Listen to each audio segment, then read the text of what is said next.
فقد قال اللہ تبارک و تعالی کما ورد فی سورۃ الاحزاب اعوذ باللہ من الشیطان الرجیم بسم اللہ الرحمن الرحیم یا ایھا النبی انا ارسلناک شاہدا ومبشرا ونذیرا وداعیا الی اللہ باذنہ وسراجا منیرا وقال تبارک و تعالی کما ورد فی سورۃ التوبہ وسورۃ الفتح وسورۃ الصف هو الذی ارسل رسولہ بالہدی ودین الحق لیظہرہ علی الدین کلہ صدق اللہ العظیم رب اشرح لی صدری ویسر لی امری واحلل عقدۃ من لسانی یفقہوا قولی۔ معزز حاضرین اور محترم ناظرین، السلام علیکم ورحمۃ اللہ وبرکاتہ۔ اس سے قبل کی نشست میں ہم یہ دیکھ چکے ہیں کہ شہادت علی الناس یہ اصل میں کار رسالت کے لیے تعبیر ہے۔ حق کی گواہی دینا اپنے قول سے، پھر اپنے عمل میں اس کا نمونہ پیش کر دینا تاکہ حجت قائم ہو جائے کہ یہ کوئی ناممکن العمل بات نہیں ہے جس کا مطالبہ اللہ تعالیٰ فرما رہا ہے۔ پھر حضور کا خاص معاملہ یہ کہ آپ پر دین کی تکمیل ہو گئی، یعنی دین ایک مکمل نظام زندگی کی شکل میں کامل ہو گیا۔ تو اب ظاہر بات ہے کہ اب آپ کی طرف سے اتمام حجت اسی وقت ہو سکتی تھی جبکہ آپ اس پورے نظام زندگی کو عملاً قائم کر کے دکھاتے۔ اب یہاں غور کیجئے، کسی بھی نظام زندگی کو کسی معاشرے میں، کسی خطہ زمین میں نافذ اور قائم کرنا یہ اصل میں ایک انقلابی عمل ہے، اس لیے کہ خلا دنیا میں کہیں نہیں ہوتا، کوئی نہ کوئی نظام موجود ہوتا ہے۔ اگر کہیں بادشاہی نظام ہے اور آپ جمہوری نظام لانا چاہتے ہیں تو اس کے لیے انقلاب کی ضرورت ہے، ریولوشن کے بغیر تو نہیں ہوگا۔ اگر کہیں سرمایہ دارانہ نظام ہے لیکن آپ اشتراکی نظام لانا چاہتے ہیں تو ریولوشن از نیسیسری۔ نظام کو بدلنا ایک انقلابی عمل ہے، اور اس میں آپ کو معلوم ہے کہ دو قوتیں ایک دوسرے کے بالمقابل آتی ہیں۔ ایک وہ جو انقلاب کے نام لیوا ہوتے ہیں، ہم یہ نظام لانا چاہتے ہیں۔ ظاہر بات ہے کہ وہ ایگزسٹنگ سسٹم کو کہتے ہیں یہ غلط ہے، یہ ظالمانہ ہے، یہ ڈپریسو ہے، یہ ایکسپلائٹیٹو ہے، یہ ڈسکریمنیٹنگ ہے۔ اس نظام کو غلط کہیں گے تبھی ایک انقلاب کی ضرورت محسوس ہوگی۔ جبکہ اس نظام کے اس وقت کے جو سربراہ ہوں گے وہ سٹیٹس کو قائم رکھنا چاہتے ہیں، اس لیے کہ اس نظام کے ساتھ ان کے مفادات وابستہ ہیں۔ اب کہیں پر جاگیردارانی نظام ہے اور آپ وہاں چاہتے ہیں اشتراکی نظام لانا، تو کیا جاگیردار اسے گوارا کریں گے؟ کہیں بادشاہی نظام ہے، آپ وہاں جمہوری نظام لانا چاہتے ہیں تو کیا بادشاہ اور اس کا خاندان اسے برداشت کرے گا؟ لہذا تصادم ناگزیر ہے، ان دو قوتوں کے درمیان تصادم ہو کر رہتا ہے، اور اسی کا نام ایک انقلابی عمل ہے۔ تو یوں سمجھیے تمام انبیاء کرام میں اور تمام اللہ کے جو رسول گزرے ہیں دنیا میں، ان میں حضور کا امتیازی مقام یہ ہے کہ آپ کو ایک انقلابی جد و جہد کرنی تھی، پورا نظام قائم کرنا تھا، جس کے لیے کہ میں نے آج آیت پڑھی ہے، یہ اصل میں آیت کا ٹکڑا ہے، بڑا ٹکڑا ہے، جو 3 سورتوں میں بین ہی انہی الفاظ میں آیا ہے۔ سورہ توبہ میں، سورہ فتح میں، سورہ صف میں۔ هو الذی ارسل رسولہ بالہدی ودین الحق لیظہرہ علی الدین کلہ، وہی ہے اللہ جس نے بھیجا اپنے رسول کو صلی اللہ علیہ وسلم الہدی، قرآن حکیم دے کر اور دین حق دے کر، سچا نظام، عادلانہ نظام۔ کس لیے بھیجا؟ تاکہ غالب کرے اسے تمام کے تمام نظام زندگی کے اوپر۔ یہ نوٹ کر لیجئے کہ یہ آیت حضور کے لیے 3 مرتبہ قرآن میں آ رہی ہے، کسی اور نبی کے لیے نہیں آئی، نہ حضرت نوح کے لیے، نہ حضرت ابراہیم کے لیے، نہ حضرت موسیٰ کے لیے، نہ حضرت عیسیٰ کے لیے۔ گویا کہ حضور کو جو رول اسائن ہوا وہ ایک ریولوشنری رول تھا، اور اسی وجہ سے آپ کی پوری سیرت جو ہے در حقیقت وہ انقلابی جد و جہد کے مختلف مراحل ہیں، اور یہ بھی دنیا نے تسلیم کیا ہے کہ تاریخ کا عظیم ترین انقلاب، گمبھیر ترین انقلاب، موسٹ پروفاؤنڈ ریولوشن وہ تھا جو محمد عربی صلی اللہ علیہ وسلم نے نافذ کیا۔ اس کی گواہی دی ایم این رائے نے 1920 میں، ہسٹوریکل رول آف اسلام، اس کی کتاب آج بھی انڈیا میں چھپتی ہے اور بکتی ہے۔ وہ کہتا ہے کہ جو عظیم انقلاب محمد نے برپا کیا تھا وہ تاریخ انسانی کا سب سے بڑا انقلاب ہے۔ اسی کی ایچ جی ویلز نے اسی کی شہادت دی۔ ڈاکٹر مائیکل ہارٹ نے آج سے کوئی 25 برس قبل دی 100 نامی کتاب جو لکھی، امریکہ میں چھپی، مینہٹن میں، اور اس نے تاریخ انسانی کے عظیم ترین انسانوں کو پہلے 100 عظیم ترین انسان چن لیے جنہوں نے تاریخ کے رخ کو موڑا، پھر ان میں گریڈیشن کی۔ چنانچہ دی 100 کے ساتھ اس کتاب کا جو ذیلی عنوان ہے a selection and gradation of the 100 most influential personalities of human history, اور اس میں نمبر 1 پر لایا محمد الرسول اللہ صلی اللہ علیہ وسلم۔ اس انقلاب کے فلسفے کے حوالے سے آج فلسفہ شہادت کے دوسرے مرحلے کی میں بات کر رہا ہوں۔ ہم اس سے پہلے دیکھ چکے ہیں اس انقلاب کو برپا کرنے کے لیے سینکڑوں صحابہ نے جام شہادت نوش کیا۔ 70 صحابہ تو صرف غزوہ احد کے اندر شہید ہو گئے۔ 70 صحابہ کو ذبح کر دیا گیا، بلایا گیا تھا مبلغین اور معلمین کی حیثیت سے، اور دھوکہ دے کر انہیں ذبح کر دیا گیا۔ 250 سے اوپر صحابہ کرام نے جام شہادت نوش کیا ہے۔ تب وہ انقلاب برپا ہوا، جاء الحق وزهق الباطل ان الباطل کان زہوقا۔ اب انقلابی عمل کا ایک خاصہ ہے، اسے آج سمجھیے گا۔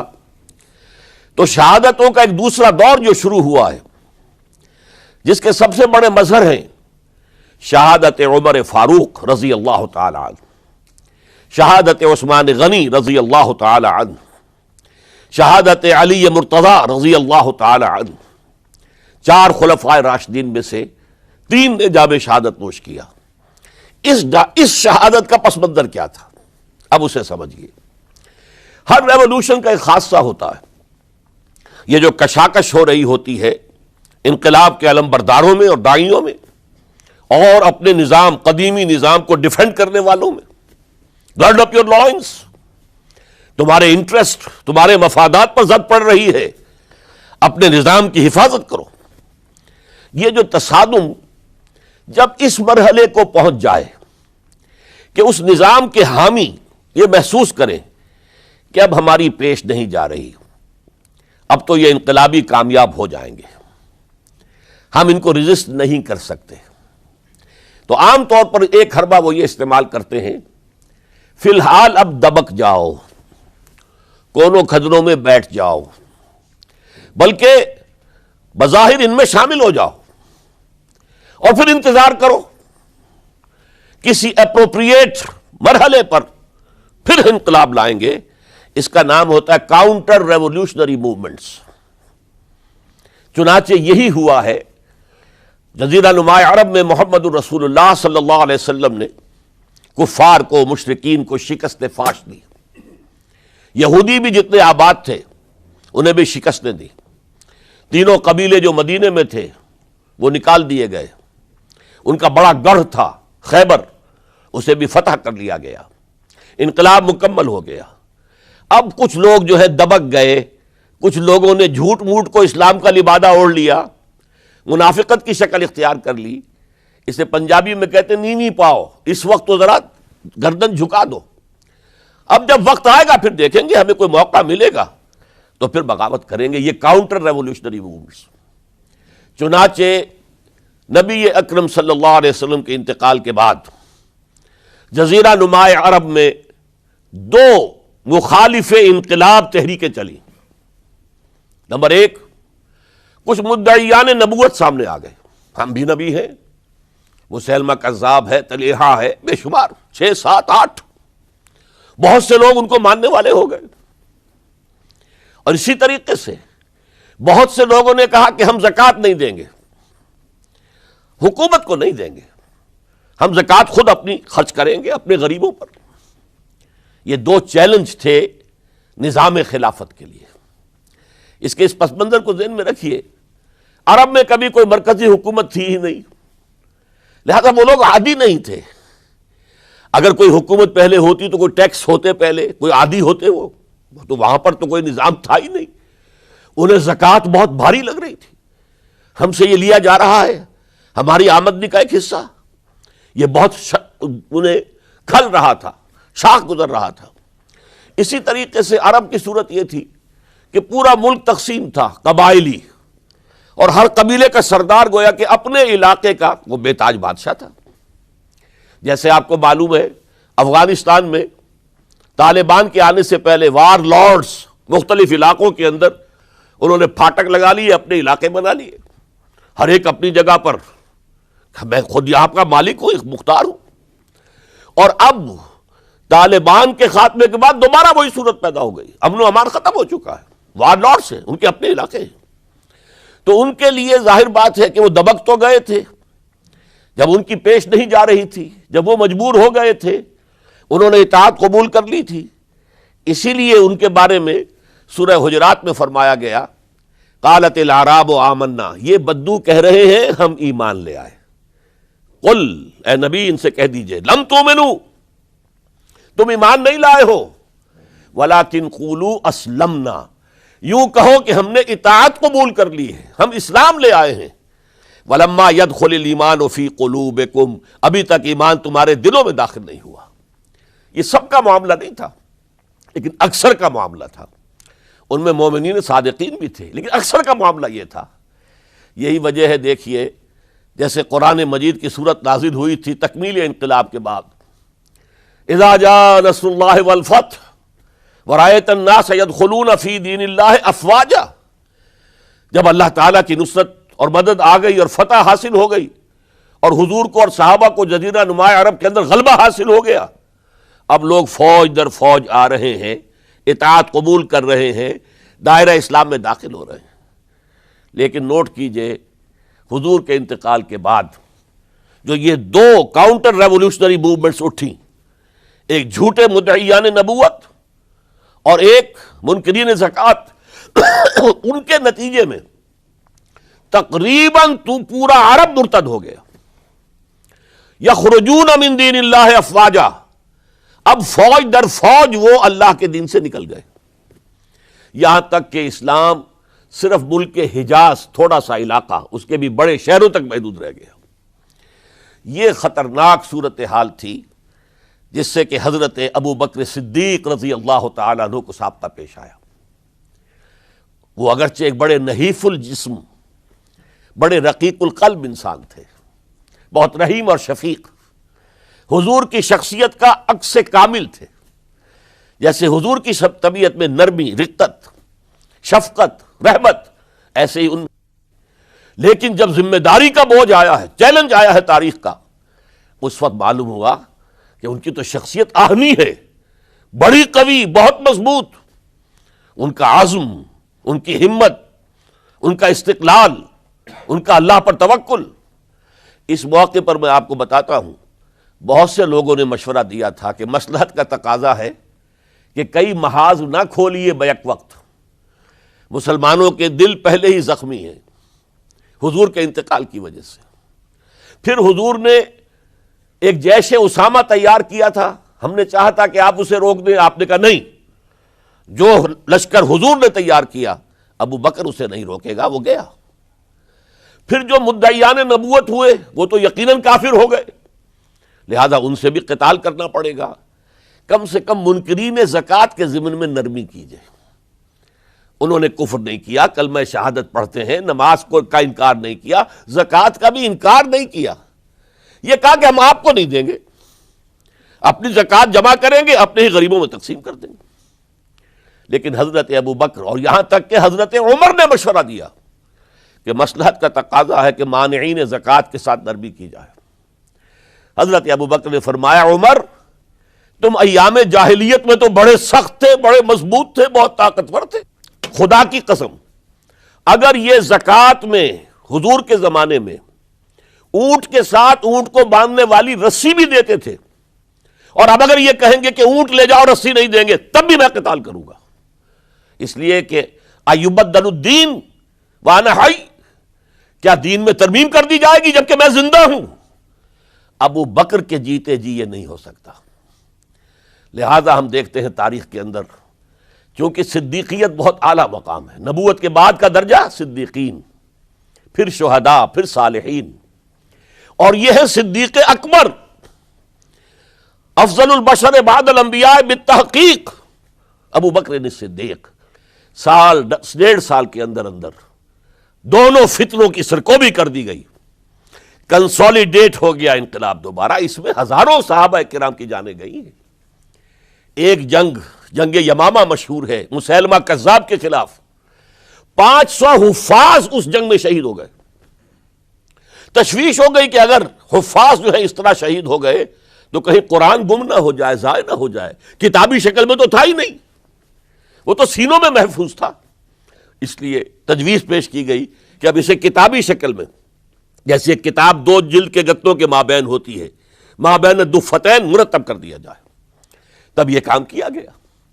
بہرحال پہلا مرحلہ یہ تھا کہ کاؤنٹر ریولوشنری موومنٹس، چونکہ ابھی انقلاب صرف عرب میں آیا تھا اور عرب ہی کے اندر سے کاؤنٹر ریولوشنری موومنٹس ابری، جھوٹی نبوت اور مانعین زکوٰۃ کی شکل میں، اور حضرت ابو بکر رضی اللہ تعالی عنہ نے اپنی عظیمت کا ثبوت دیتے ہوئے ان دونوں موومنٹس کو کچل کر رکھ دیا اور انقلاب اسلامی کو اثر نو کنسولیڈیٹ کر کے پھر قیادت حکم خداوندی کی روح سے کہ ان کے انتقال کا وقت آ گیا تو حضرت عمر فاروق کو نامزد کر کے ان کے سپرد کر دی رضی اللہ تعالی عنہ۔ حضرت عمر فاروق رضی اللہ تعالیٰ عنہ کا عہد خلافت یہ اسلام کے ایکسپینشن کا دور ہے۔ اب جو وہ انٹرنل ڈفتی ختم ہو گئی، انٹرنلی کنسولیڈیٹ ہو گیا انقلاب محمدی صلی اللہ علیہ وسلم، لہذا پوری طاقت کے ساتھ اب 3 لشکر نکلے ہیں، مشرق کے لیے، شمال کے لیے، مغرب کے لیے، اور فتوحات کا دائرہ شروع ہوا۔ 10 برس حضرت عمر رضی اللہ تعالیٰ عنہ کے خلافت کے وہ ہیں، نوٹ کیجئے، جس میں ایک سلطنت 2 سپر پاورز اس وقت کی تھی، کئی 100 سال سے چلی آ رہی تھی، 2 سپر پاورز، اور دونوں جزیرہ نمائے عرب کے سر پر بیٹھی ہوئی تھی۔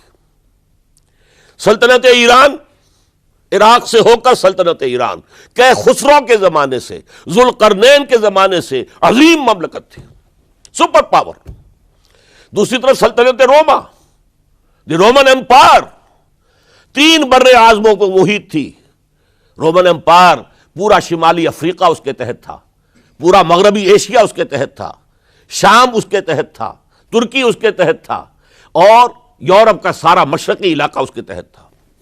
رومن امپائر، آپ کو معلوم ہے حضرت عمر کے زمانے میں رضی اللہ تعالی عنہ سلطنت کسریٰ کے تو پرخچے اڑ گئے، نام ختم ہو گیا، وجود نہ رہا عظیم سلطنت کسریٰ۔ حالانکہ آپ کے علم میں ہوگا ان کا بڑا شاندار ماضی تھا، کہ خسرو اور کیقباد، بڑے بڑے یہ کیانی کہلاتے ہیں، یہ کیاں جو ہے یہ بڑی عظیم ایک یوں سمجھیے کہ خاندان تھا بادشاہوں کا، لیکن یہ کہ وہ پوری سلطنت کسریٰ ختم ہو گئی۔ کیوں؟ اس نے حضور کے نامہ مبارک کو چاک کیا تھا، اور حضور نے فرما دیا تھا صلی اللہ علیہ وسلم، خسرو نے میرا خط نہیں چاک کیا، اپنی سلطنت چاک کر دی، اور واقعتاً سلطنت کسریٰ جو ہے ختم ہو گئے، نام و نشان ختم ہو گیا۔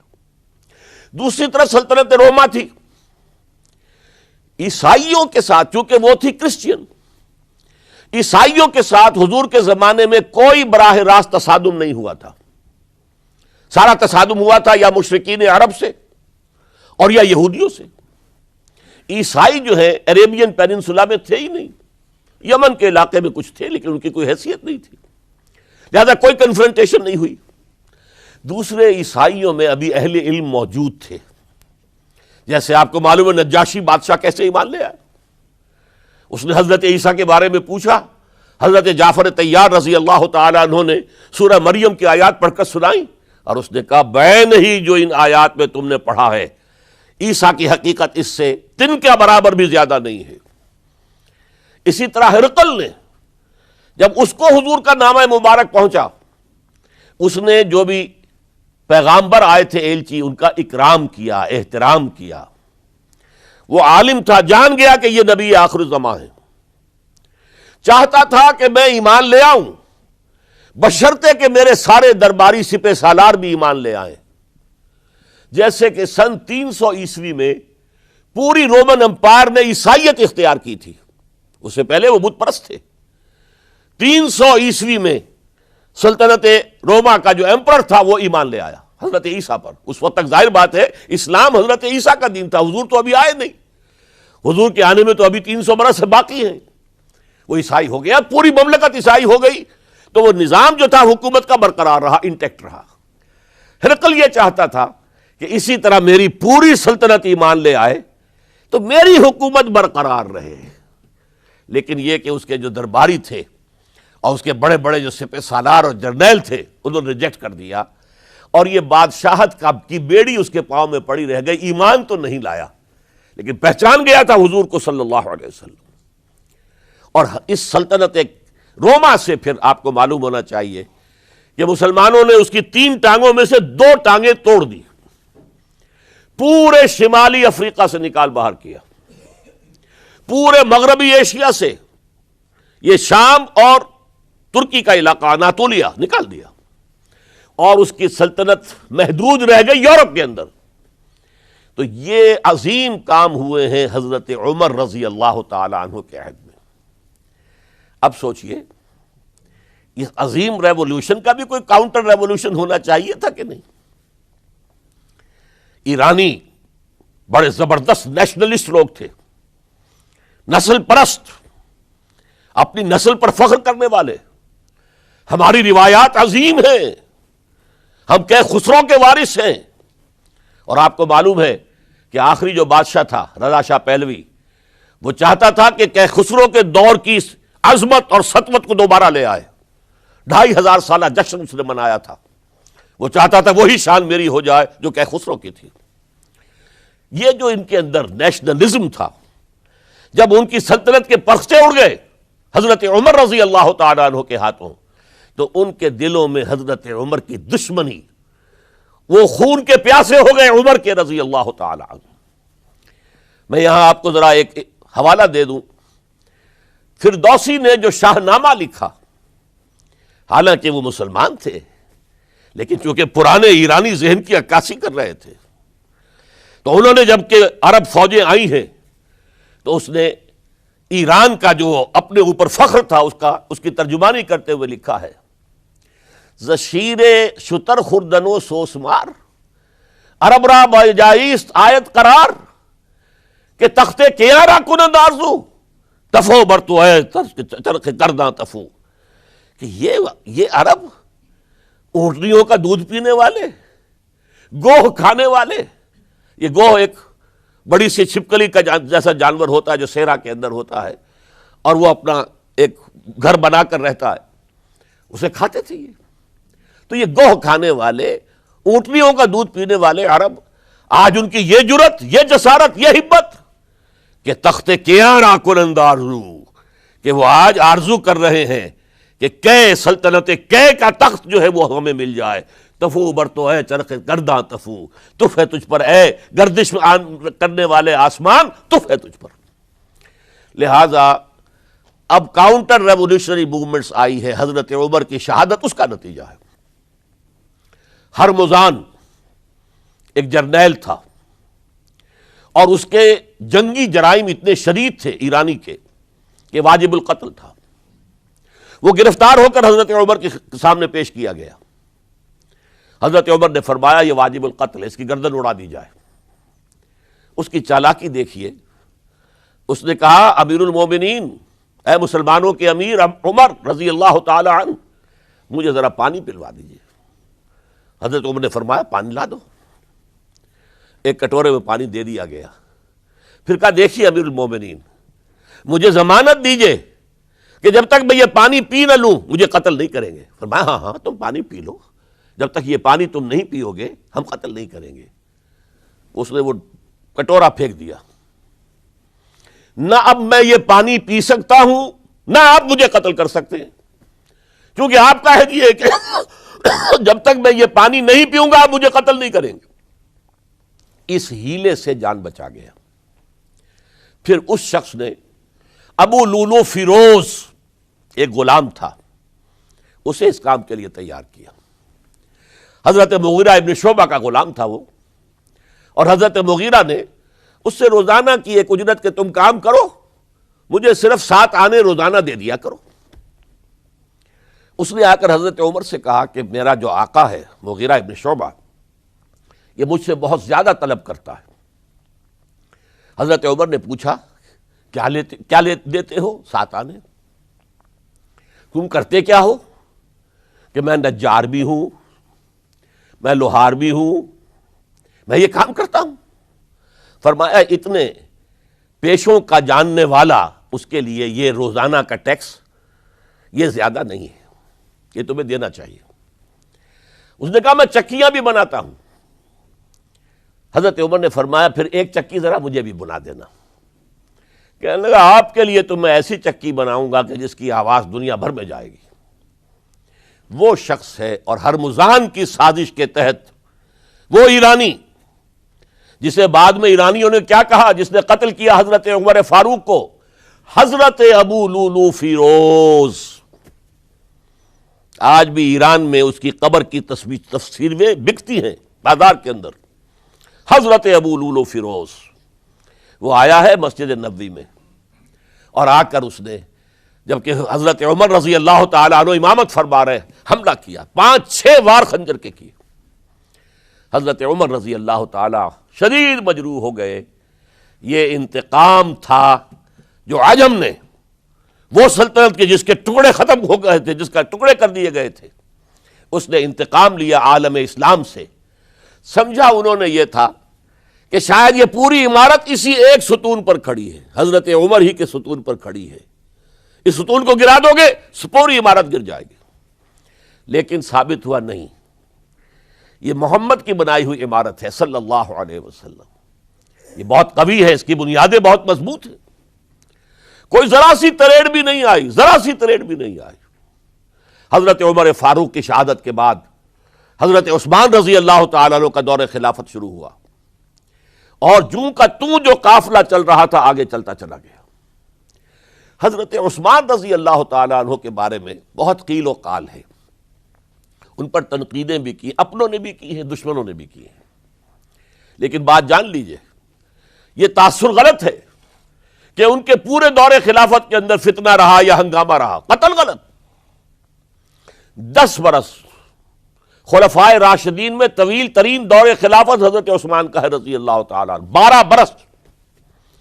حضرت ابو بکر کے تو 2.25 برس تھے، حضرت عمر کے 10 برس تھے، ان کا 12 برس، اور 12 میں سے 10 سال ایسے تھے بعین ہی جیسے حضرت عمر کے 10 سال تھے۔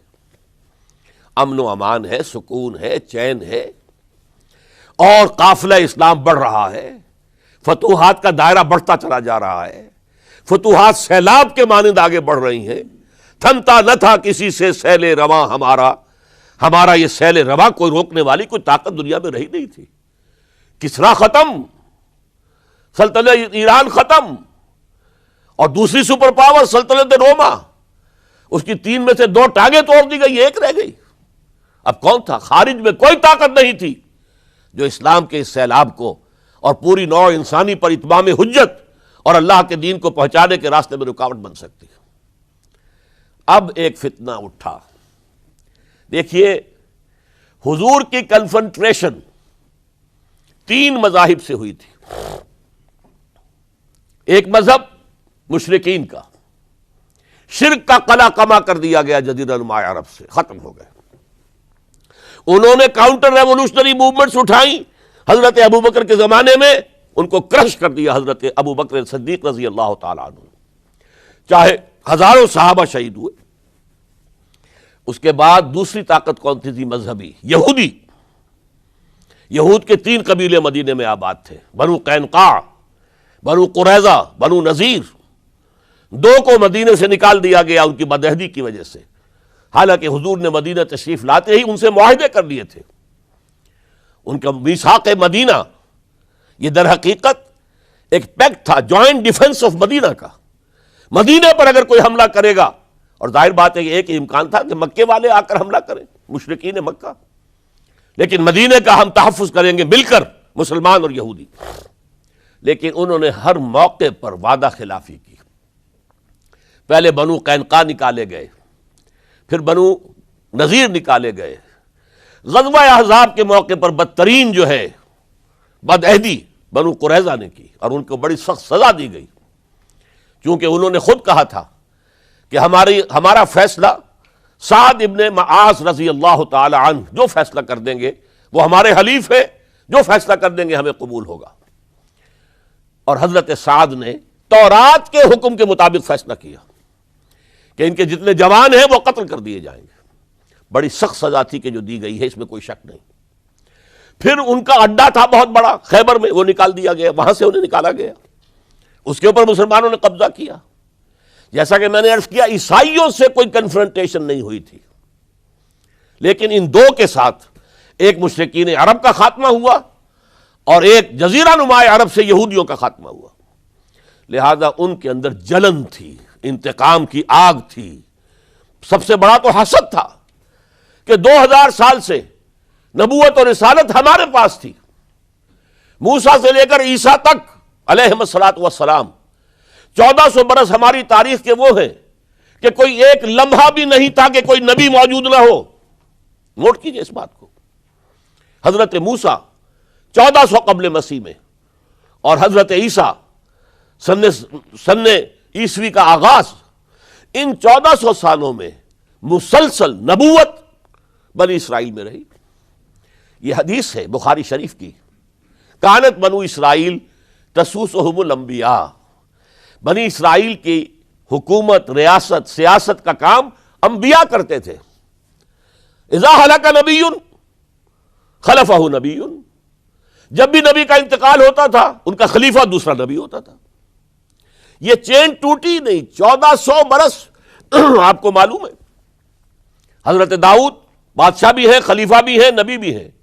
ان کے بیٹے حضرت سلیمان بادشاہ بھی ہے، نبی بھی ہے، خلیفہ بھی ہے.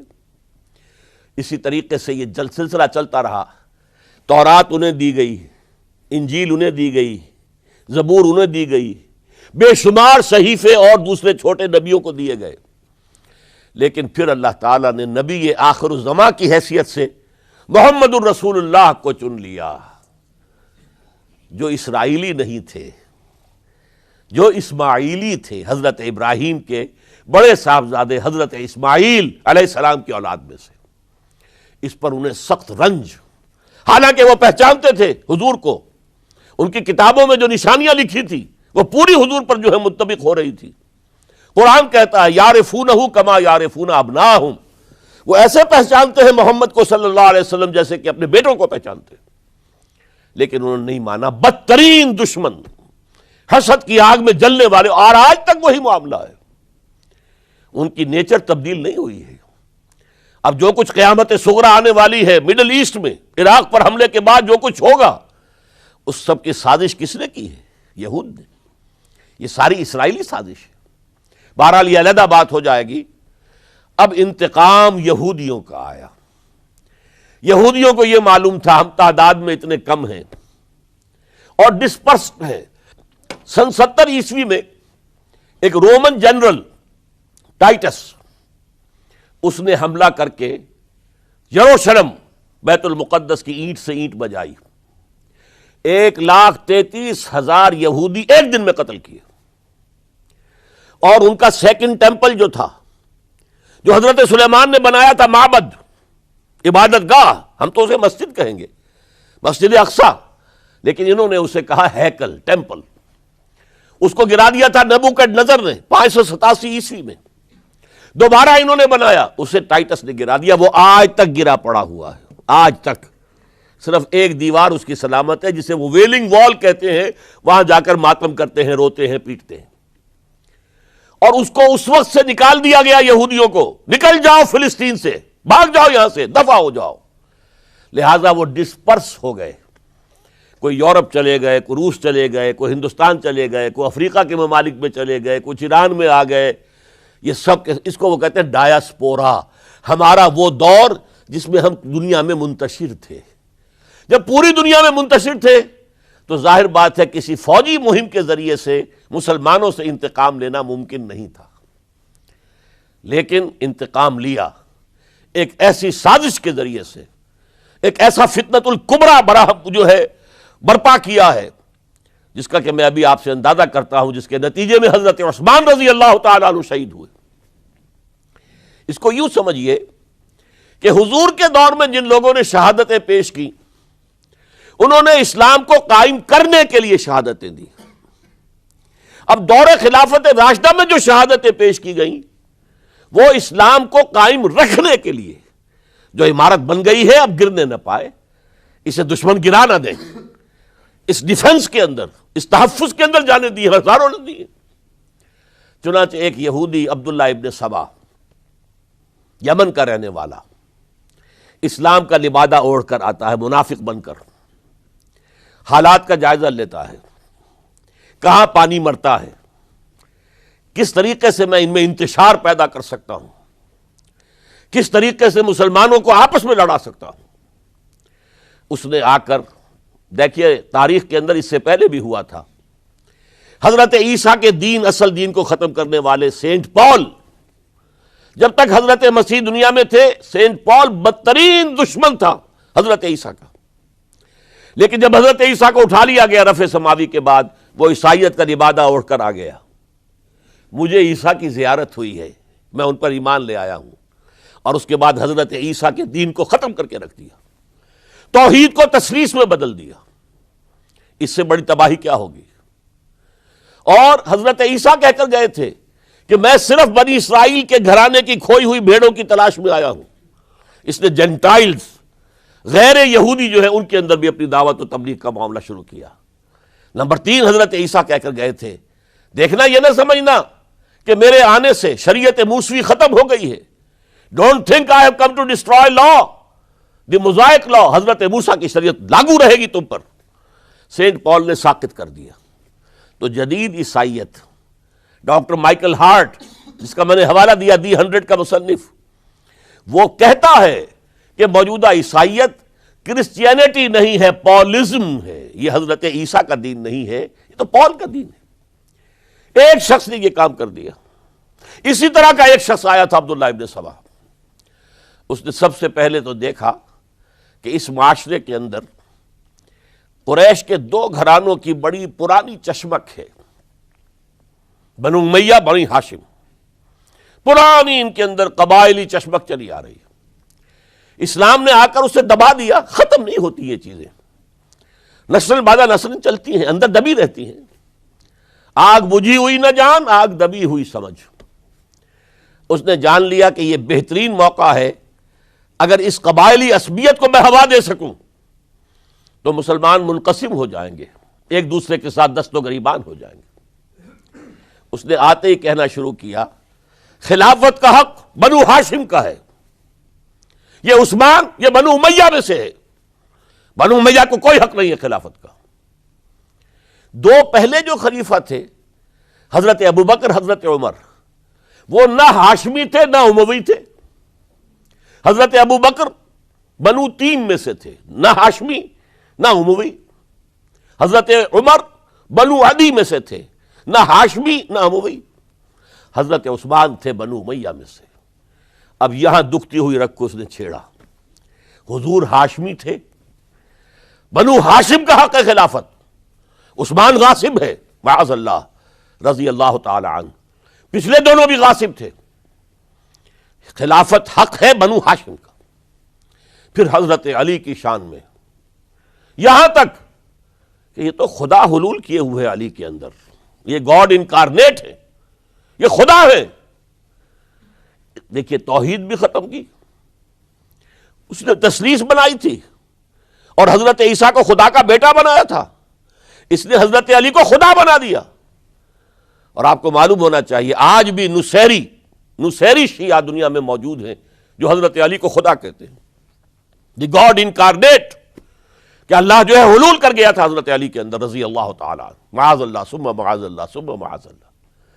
پھر اس نے ایک طریقہ اختیار کیا، حضرت عثمان پر تنقیدیں شروع کی، حضرت عثمان کے گورنرز کے خلاف جھوٹے الزامات لگانے شروع کیے، اڈے بنا لیے بصرہ میں، کوفہ میں، مصر میں، اور وہاں بصرے میں کوفے کے امیر کے خلاف اس نے یہ کر دیا، اس نے یہ کر دیا، اس نے خیانت کی، اس نے فلاں کیا، بیت المال پہ ڈاکہ ڈالا، اور کوفے میں بصرہ کے امیر کے خلاف، شام میں دمشق میں مصر کے گورنر کے خلاف، اور مصر میں جا کر شام کے گورنر کے خلاف، اور ہر جگہ حضرت عثمان رضی اللہ تعالیٰ عنہ کے خلاف۔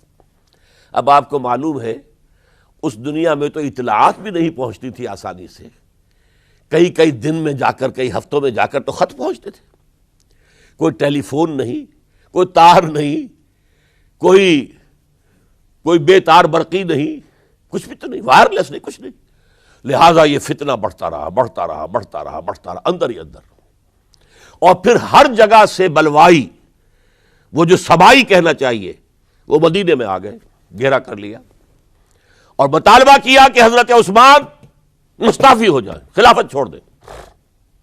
حضرت عثمان نے کہا تمہارے کہنے سے میں نہیں چھوڑ سکتا۔ ان پر جب الزامات لگائے گئے انہوں نے ہر الزام کی صفائی پیش کر دی۔ اس صفائی کے پیش کرنے والوں میں سب سے بڑھ کر خود حضرت علی تھے رضی اللہ تعالی عنہ۔ مسجد نبوی میں آ کر انہوں نے ان بلوائیوں کو جمع کیا اور حضرت عثمان کے خلاف جو بھی الزام لگائے گئے تھے ان سب کی صفائی اور جواب دیا اس کا، لیکن بلوائی جو ہے اڑے ہوئے تھے۔ ادھر سے حضرت امیر معاویہ، وہ عامل تھے، گورنر تھے شام کے، انہیں اطلاع مل رہی ہے، وہ کہتے ہیں آپ ہمیں اجازت دیجئے ہم فوج لے کر آئیں اور ان کے ٹکڑے اڑا دیں۔ لاکھوں کی فوجیں تھی کھڑی ہوئی، حضرت عثمان کی مملکت کا آپ تصور کر سکتے ہیں؟ قرآن میں عظیم ترین حکمران کے نام سے کے حوالے سے نام آیا ذوالقرنین کا، ذوالقرنین کے خسرو یا سائرس، اس کی سلطنت سے کم 2 گنا بڑی سلطنت تھی جس پر حضرت عثمان رضی اللہ تعالی عنہ حکومت کر رہے تھے۔ مصر سے عمرو بن العاص کہہ رہے ہیں کہ آپ اجازت دیجئے میں فوج لے کر آؤں اور ان کا ٹکڑا کر دیا جائے، تکہ بوٹی کر دی جائے۔ حضرت عثمان کا فیصلہ تھا یہ مجھے قتل کر دیں تو قصاص لے لینا، لیکن میں اپنی جان کے تحفظ کے لیے کسی کلمہ گو کا خون بہانے کو تیار نہیں۔ حضرت طلحہ، حضرت زبیر، حضرت علی کہہ رہے ہیں آپ اجازت دیجئے کہ ہم ان کے خلاف جنگ کریں، مدینے میں بیٹھے ہوئے، فرماتے نہیں، ان کے خلاف جنگ کی اجازت میں نہیں دے سکتا۔ یہ میری ذاتی، مجھ پر تنقیدیں کر رہے ہیں، ذاتی دشمنی ہے، میں اپنی ذات کے تحفظ کے لیے کسی کلمہ گو کا خون جو ہے نہیں بہاؤں گا۔ لاکھوں کی فوجیں موجود تھیں، لیکن حضرت عثمان نے یہ طے کیا میں اپنی جان کے تحفظ کے لیے میں نہیں ہاتھ اٹھاؤں گا، میں کسی اور کو اجازت نہیں دوں گا کہ ان کے خلاف جنگ کرے۔ ہاں یہ میرے دشمن ہے، میری جان لے لیں، جب جان لے لیں گے تو قصاص لے لینا۔ یہ معاملہ ہوا ہے، اور پھر نہایت ہی بے رحمی کے ساتھ، نہایت بے رحمی کے ساتھ، اور نوٹ کیجئے حضرت علی کے دونوں صاحبزادے حضرت حسن، حضرت حسین رضی اللہ تعالیٰ عنہم اجمعین، وہ حضرت عثمان کے دروازے پر پہرا دے رہے ہیں کہ کوئی بلوائی، کوئی حضرت عثمان کو قتل کرنے کے ارادے سے گھر میں داخل نہ ہو سکے۔ وہ گھر کے پچھواڑے سے دیوار پھلانگ کر آئے ہیں اندر، اور حضرت عثمان جب قرآن پڑھ رہے تھے اس حالت میں انہیں شہید کیا ہے۔ ان کی بیوی نائلہ نے ہاتھ آگے کیا ہے روکنے کے لیے تو ان کی انگلیاں کٹ گئیں، اور انگلیوں کا خون جو ہے اس مصحف پر، قرآن مجید میں اس صفحے کے اوپر حضرت عثمان کے خون کے دھبے لگ گئے۔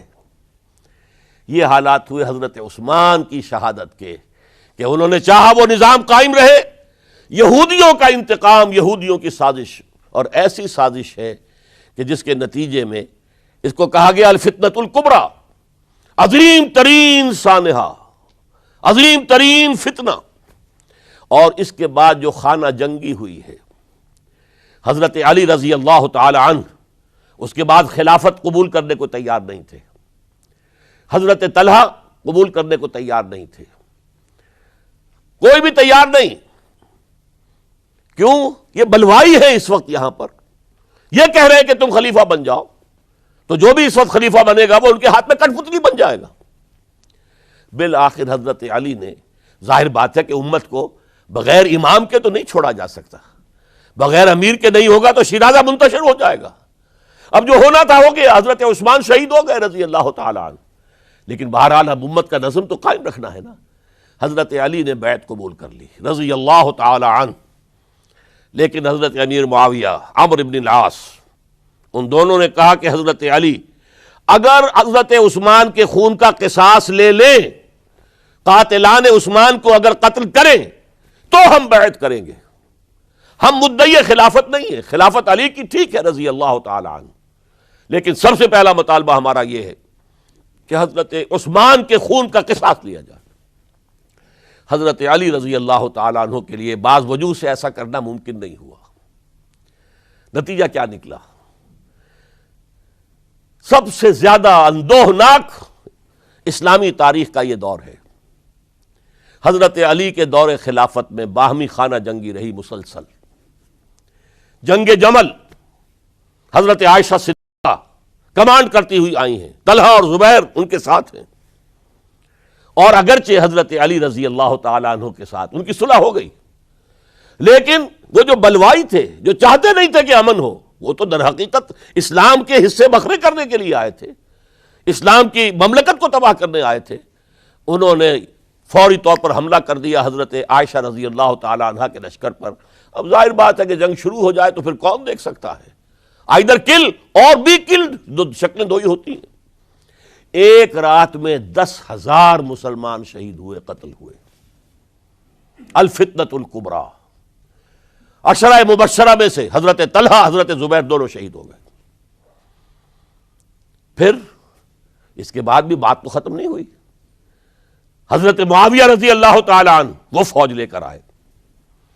پھر جنگ صفین، جنگ صفین، جنگ صفین، 74,000 مسلمان ایک دوسرے کی تلواروں سے اور ایک دوسرے کے نوزوں سے ختم ہو گئے۔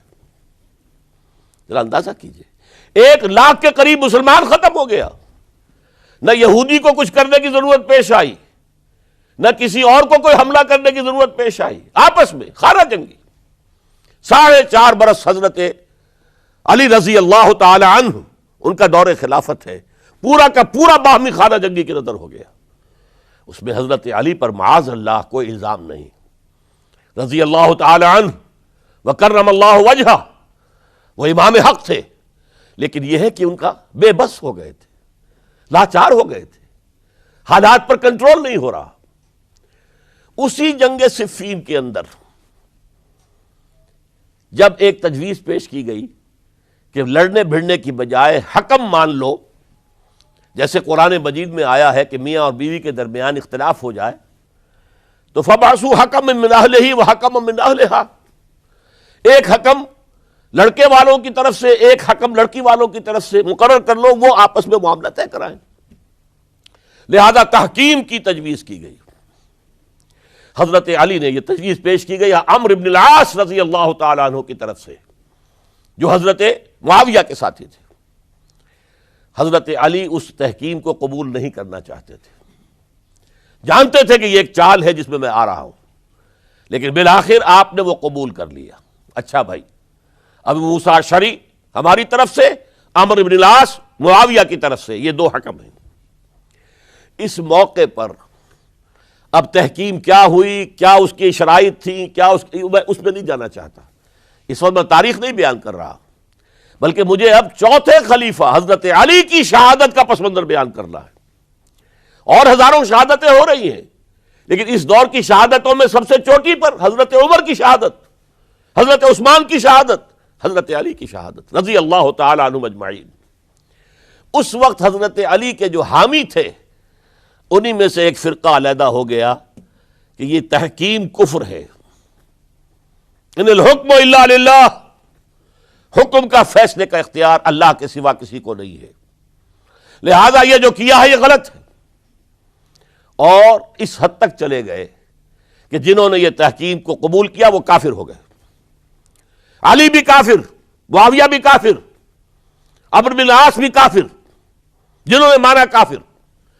یہ لوگ کہلاتے خوارج تھے، یہ حضرت علی کی فوج میں شامل، حضرت علی کے حامی تھے، حضرت علی کی جماعت میں سے تھے، لیکن بس ایک غلطی، جذبات کے اندر آ کر، غصے کے اندر آ کر اس درجے اور وہ حضرت علی سے علیحدہ ہو گئے۔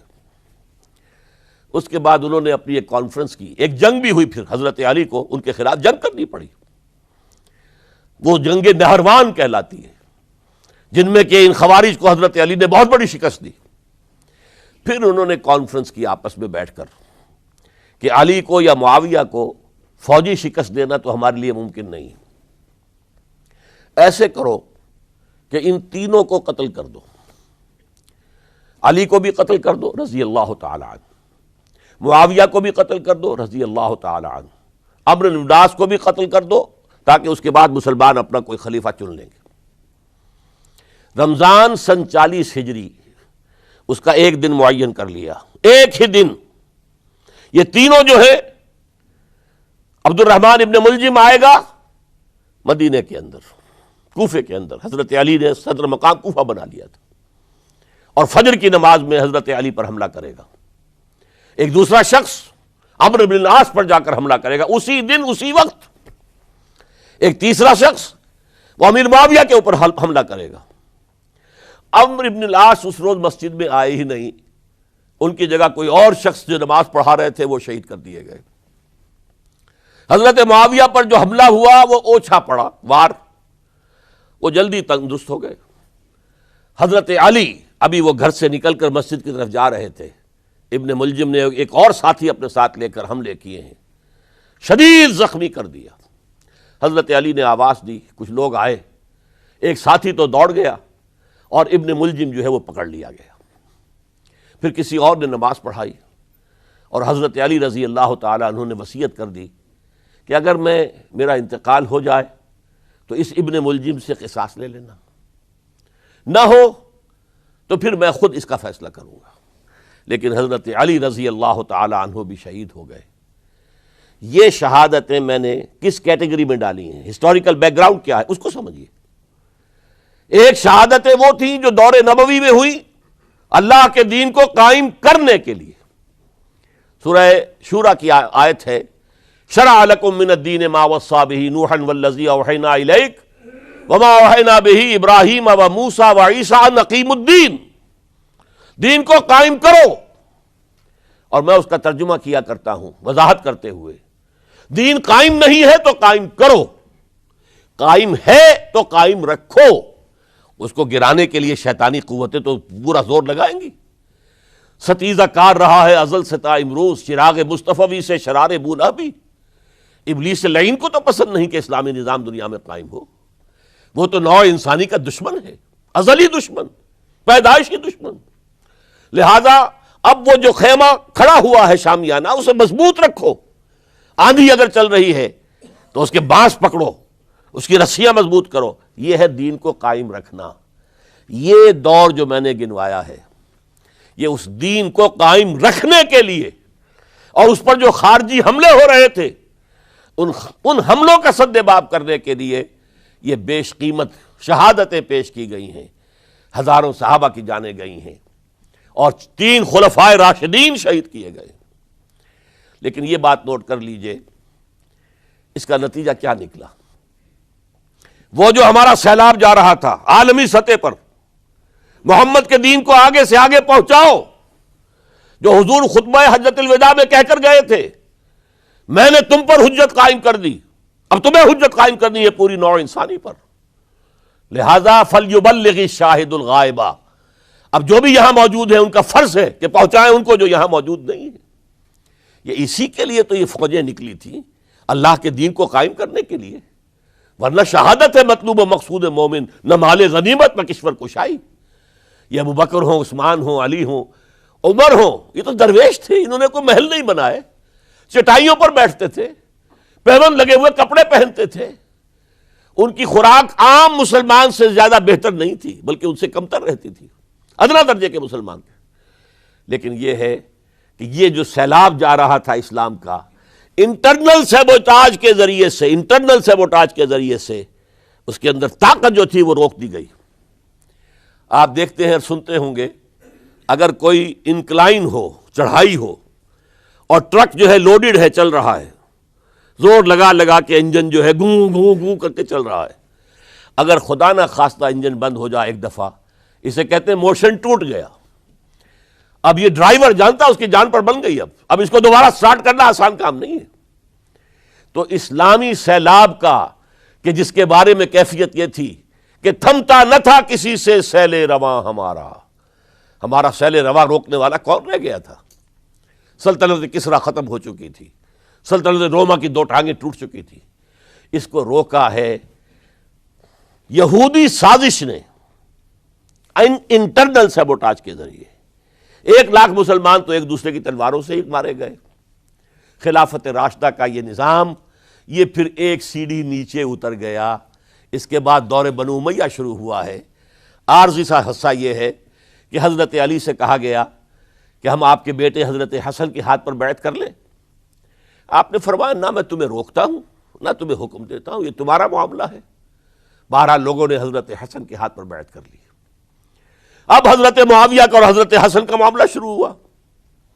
حضرت حسن نکلے 50,000 کی فوج لے کر، اس وقت سے بہت بڑی فوج لے کر امیر معاویہ آئے، لیکن حضرت حسن رضی اللہ تعالیٰ نواسہ رسول، اور ان کے بارے میں یہ کہا جاتا ہے کہ حضور سے بہت مشابہ تھے، بہت مشابہ تھے مزاج میں اور شکل و صورت میں، اور کہتے ہیں کہ یہ اوپر کا حصہ جو ہے اس میں بہت مشابہت تھی حضور میں اور حضرت حسن میں۔ اور حضرت حسن کے بارے میں حضور نے ان کے بچپن میں فرمایا تھا میرا یہ بیٹا مسلمانوں کے دو گروہوں کے مابین صلح کرائے گا، اور وہی معاملہ ہوا۔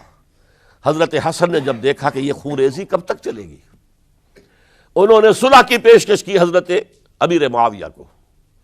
امیر معاویہ نے سادہ کاغذ بھیج دیا کہ جو چاہے شرطیں آپ لکھ دیں میں مانتا ہوں، سادہ کاغذ جسے آپ کہیں گے بلینک چیک۔ حضرت حسن رضی اللہ تعالیٰ عنہ نے شرائط لکھ دی، حضرت امیر معاویہ نے قبول کر لی، جنگ ختم ہو گئی۔ اب خلافت ہوئی حضرت معاویہ کی رضی اللہ تعالی عنہ۔ لیکن حضرت معاویہ اگرچہ جلیل القدر صحابی ہیں، نوٹ کر لیجئے، حضور کے برادر نسبتی ہیں، حضور کے سالے ہیں، ان کی ہمشیرہ ام حبیبہ رضی اللہ تعالی عنہ حضور کی زوجہ محترمہ ہیں، ابو سفیان کے یہ بیٹے ہیں، ابو سفیان کی وہ بیٹی ہیں، اور ان کے بارے میں حضور نے فرمایا اللہم اجعلہ ہادیا مہدیا، دعا کی اے اللہ اس معاویہ کو ہادی ہدایت دینے والا اور مہدی ہدایت یافتہ بنا دے۔ اس کے باوجود حضرت معاویہ کے دور حکومت یا دور خلافت کو خلافت راشدہ میں تسلیم نہیں کیا جاتا، اس لیے کہ انہیں مسلمانوں نے اپنی رائے سے نہیں چنا تھا، اپنے طاقت کے بل پر وہ حکومت جو ہے انہوں نے حاصل کی تھی۔ چاہے حضرت حسن نے دستبرداری کر کے دے دی، لیکن ظاہر بات ہے کہ یہ مسلمانوں کے مشورے سے نہیں ہوا تھا، لہذا ان کا دور خلافت راشدہ میں شامل نہیں ہے۔ خلافت راشدہ ابو بکر، عمر، عثمان، علی اور مزید شامل کرنا ہو تو 6 مہینے حضرت حسن کے رضی اللہ تعالی عنہ، وہ بھی طاقت کے بل پر نہیں آئے تھے، مسلمانوں نے انہیں چنا تھا۔ یہ 30 برس بنتے ہیں، اور یہ 30 برس کی خلافت راشدہ کی داستان ہے جو میں نے آج آپ کے سامنے رکھی، اور اس دوران جن مسلمانوں نے اس نظام کو قائم رکھنے کے لیے جانیں دی ہیں، میں نے ان کی شہادت کا تذکرہ کیا۔ اقول قولی ھذا واستغفر اللہ لی ولکم ولسائر المسلمین والمسلمات۔